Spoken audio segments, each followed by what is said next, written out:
Okay, so for this problem, we have an angle theta in quadrant 1. So it looks like this, theta. And we know that cosecant of theta is 10 over 3. So we have cosecant of theta is 10 over 3.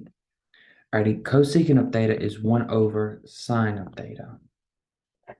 All right, so 10 over 3 is 1 over sine. I'm going to multiply by sine of theta on both sides. Whoa. Multiply by sine of theta on both sides. And I'm going to divide by 10 over 3 on both sides. All right, so that's going to give me 1 over 10 over 3 is equal to sine of theta.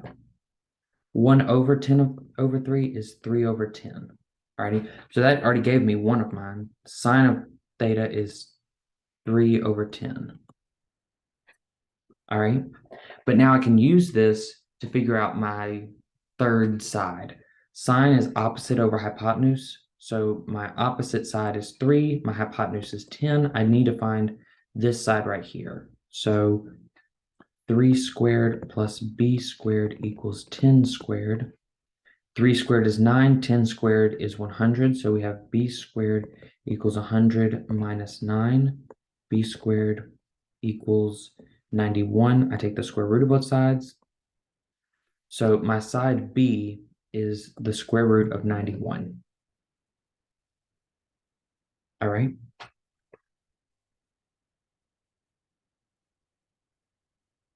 Alrighty.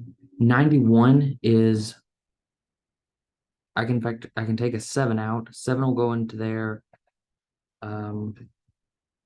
21, 7, no, 13 times. Yeah. Alrighty. So there's a 7 and a 13. 7 times 13 is 91. And so I can't simplify this 91 anymore. So I'm going to leave it as square root of 91. All right. So I know my cosecant of theta is 10 over 3. I know my sine is 3 over 10. Let's try and find tangent of theta. My tangent of theta is opposite 3 over adjacent square root of 91. 3 over square root of 91. Right? I can multiply by square root of 91 over square root of 91. And I'm going to get 3 on the square root of 91 over 91. Right? My cosine of theta. This is adjacent over hypotenuse. My adjacent is square root of 91 over my hypotenuse, which is 10. So there's my answer for that one. We already found sine. Secant theta is 1 over cosine theta. 1 over square root of 91 over 10. Ready?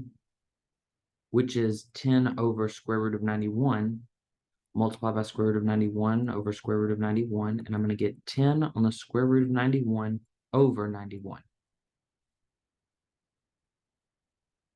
Ready? And then cotangent of theta is 1 over tangent of theta. We already found our tangent of theta. I'm going to use this one that we got because it'll be a little bit simpler. This is 1 over 3 over square root of 91, which is square root of 91 over 3.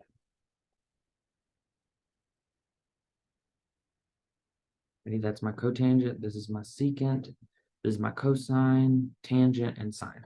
And that's all the solutions for this one. The hardest part about these problems is getting your triangle right. The quadrant tells us whether or not which sides are negative.